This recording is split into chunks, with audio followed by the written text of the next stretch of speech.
En Punto de Encuentro, la información económica, a cargo de Alejandro Otero.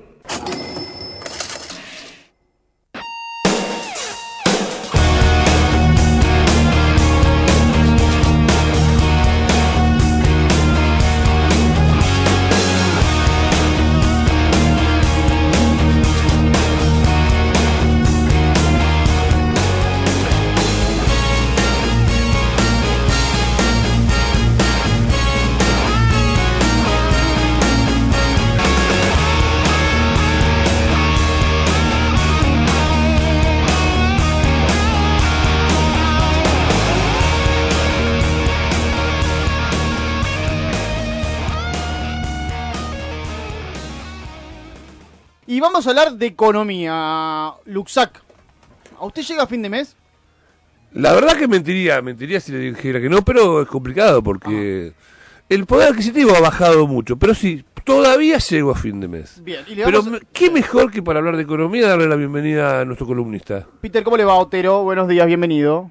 ¿Qué tal? Buen día, ¿cómo están? Bien, ¿usted llega a fin de mes? Yo llego a fin de mes, pero es interesante la pregunta que haces y tiene que ver mucho con el momento, porque algunos llegamos a fin de mes con cierta tranquilidad, otros llegamos a fin de mes arañando, muchos no llegan a fin de mes y están siendo cada vez más los que tienen un problema mayor que ese, que es que ni siquiera pueden empezar. Comenzar el mes. Porque no tienen trabajo, porque no tienen ingresos, ¿no?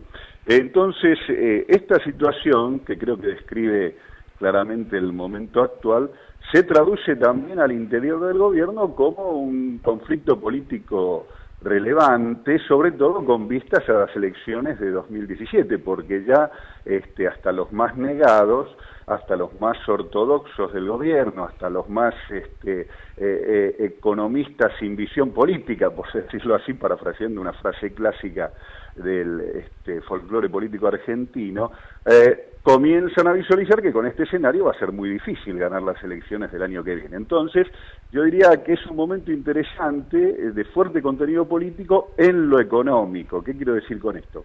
Que hay una disputa al interior del gobierno, que por supuesto tiene que ver con actores sociales relevantes, pero que se traduce en algo así como la puja entre los halcones y las palomas del gobierno, ¿no? Los sectores más duros, los halcones, y los sectores más blandos del gobierno, las palomas, que pugnan por ver quién es el que va a direccionar, quién es el que va a comandar esta etapa tan complicada, como decíamos, del gobierno en el escenario económico que el propio gobierno generó con sus políticas, ¿no? Esto hay que ponerlo en claro, no es, como el gobierno pretende hacer creer, la consecuencia necesaria de la pesada herencia, sino que fueron las propias políticas del gobierno que en todo caso agravaron los problemas que preexistían o directamente inventaron nuevos problemas que no existían en la etapa anterior.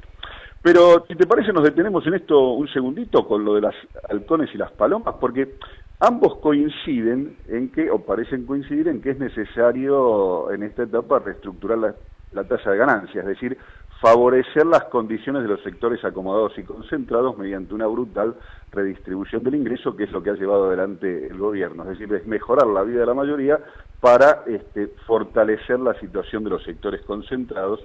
Y también coinciden en algo que no es solo económico, es más social, más cultural, que es esto de ponerle un freno a las pretensiones de los sectores populares. Sabemos desde siempre, por ahí conviene recordarlo ahora que son 200 años de la independencia, porque estas tensiones ya latían en aquel momento, la independencia fue en 1816, 3 años antes la asamblea de 1813 había liberado a los esclavos, pero los había liberado para que fueran carne de cañón, para que fueran parte de las fuerzas que sirvieran para liberarnos de la opresión española en el frente de batalla, en las luchas de liberación nacional, pero de ninguna manera los habían liberado para que adquirieran derechos y fueran parte igualitaria de la conducción de los destinos de este país, que siempre eso se lo quiso reservar las clases acomodadas y el resto, las mayorías, permanecer en estado de subordinación y en todo caso aceptando el lugar que se les daba. Esto es de algún modo lo que hoy nos dice, por ejemplo, González Fraga cuando dice les hicieron creer que un empleado podía viajar, tener televisores de plasma o celular, nos hicieron creer como si eso no fuera posible o no fuera un derecho. Es decir, que en eso coinciden halcones y palomas, pero la diferencia está en que los halcones, en pos de esos objetivos, no trepidan en incluso prender fuego al propio gobierno, es decir, en inmolar al propio gobierno en la consecución de esos objetivos y van aceleradamente hacia ahí. En cambio, las palomas buscan preservar al gobierno de este incendio y en todo caso trasladar los costos sobre las mayorías, pero salvaguardando la supervivencia del gobierno, y esa es la disputa que se está dando en este escenario, al cual llegamos de algún modo, como decíamos, producto de las políticas que implementó el propio gobierno, sin una clara diferenciación entre estos dos sectores, conformando un poquito a cada uno, y entonces así sucedió algo que uno podría llamar la orgía de la victoria, ¿no? Y entonces en estos 6 meses vimos devaluación, remarcación salvaje de precios, tarifazos, fiesta financiera, reducción de los impuestos al capital, en fin, una serie de medidas que, como decíamos, no hicieron más que agravar la situación preexistente o inventar problemas nuevos, y nos traen este escenario de recesión con desempleo e inflación, donde, como decíamos, algunos tienen el problema de llegar a fin de mes y cada vez son más los que tienen el problema de que ni siquiera pueden empezar el mes, ¿no? Inflación del 26% en lo que va del semestre, del 44% anual, y entonces aparece este punto de inflexión, donde por ahí, para ejemplificarlo, detengámonos en el tema del tarifazo.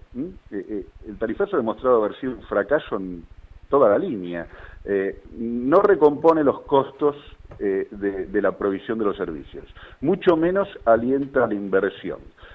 No disminuyó el problema fiscal y perforó la base electoral del propio macrismo en el disgusto de las mayorías. Es decir, que ha sido verdaderamente una calamidad la medida que se ha tomado, y no parece haber nada más sensato que retrotraer y tomarse un tiempo para establecer alguna política sensata en relación a las tarifas, donde no estaría de más que participen usuarios y consumidores y actores sociales relevantes en buscar alguna política consensuada o al menos racional, que no agrave la situación económica y sea consistente con el sostenimiento del bienestar de las mayorías. En fin, creo que esto es lo que se está dirimiendo en este momento al interior del propio gobierno.